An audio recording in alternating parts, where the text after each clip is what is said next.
All right, so now that we have our firearm set up, everything is working kind of as expected, we can go ahead and start working on some other aspects, such as getting the firearm collision up and going.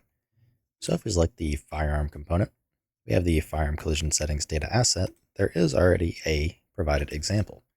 Now, much of these quote unquote examples are really just pre-set up data assets that are, like I kind of mentioned earlier, just ways to get started a lot easier.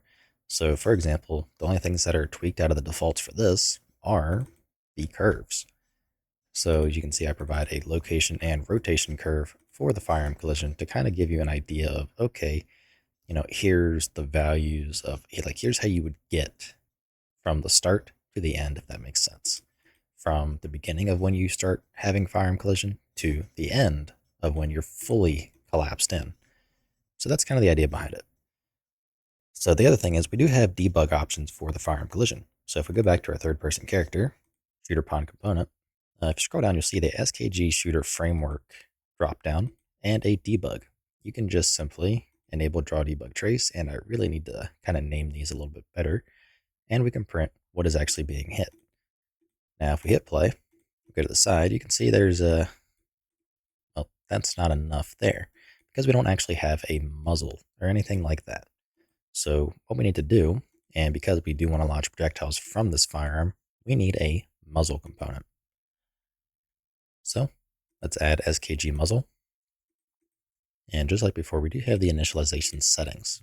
So if we head back to where we configured all that up before, our tutorial data initialize, create a new data asset.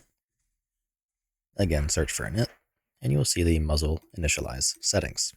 So DA muzzle init underscore firearm. Open that on up, and back in the firearm, let's just go ahead and set that as the initialization settings. And it's going to throw an assertion because, again, it was not configured correctly. And it tells you exactly what's wrong. So here we're using static mesh as the muzzle mesh component name, whereas in this case, it's part of the firearm. So we have skeletal mesh. Like so. And then we have a muzzle socket. So what do we want to use, or not what do we want to use? We want to go ahead and apply this socket to our firearm mesh, just like we did with the aim socket and the offhand IK. So that way we have kind of like that position point of where we need it to be. So let's go ahead and drag it out to the front.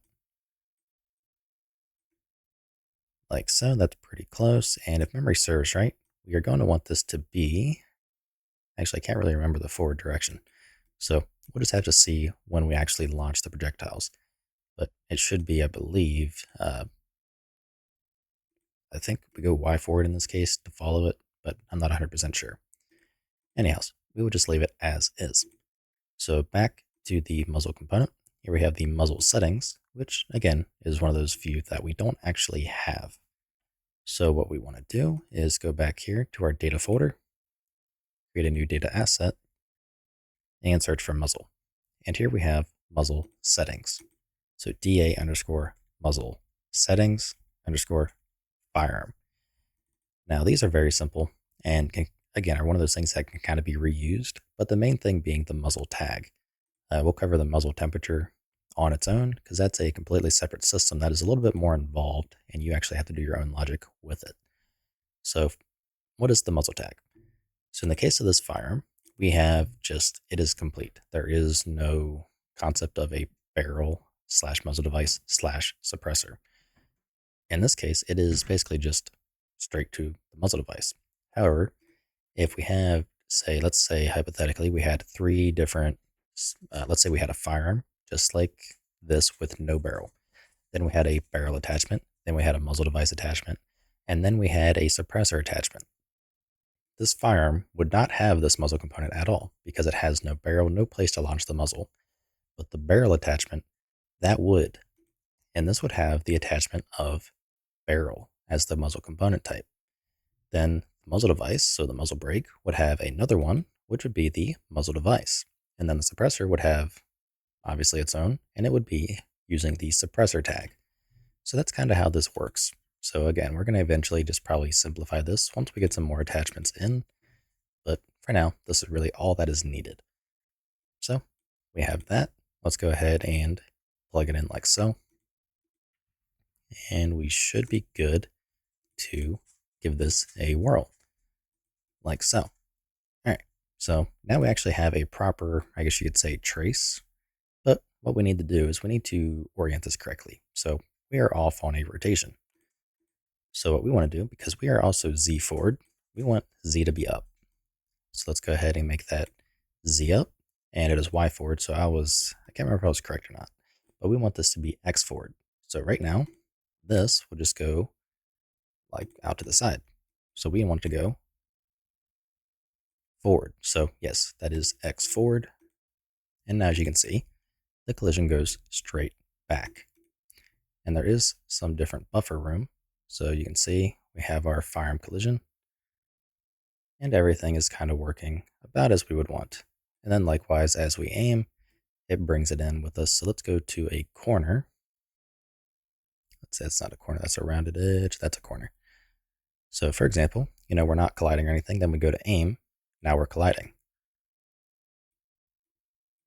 Like so. And same thing works in reverse. So we are colliding, then when we go to aim, we can kind of punch out. Like so. So that's pretty much it when it comes down to firearm collision. The only thing you'll notice is there is this, extra gap here. So that's kind of in relation to two things. One being just the position of the socket in general. Obviously, we'll move it. But you can see even if I have it, it's hard to move. Right at the end, it still extends past. So there is some buffer, so to speak, built into it. Because the idea is to use the muzzle socket. And what I've found with a lot of people, when they set up their, that's actually not quite right height-wise, when they set up their muzzle, like their collision setup, they don't really ignore the firearm all the time with their setup, so they end up tracing or launching a projectile that collides with their muzzle.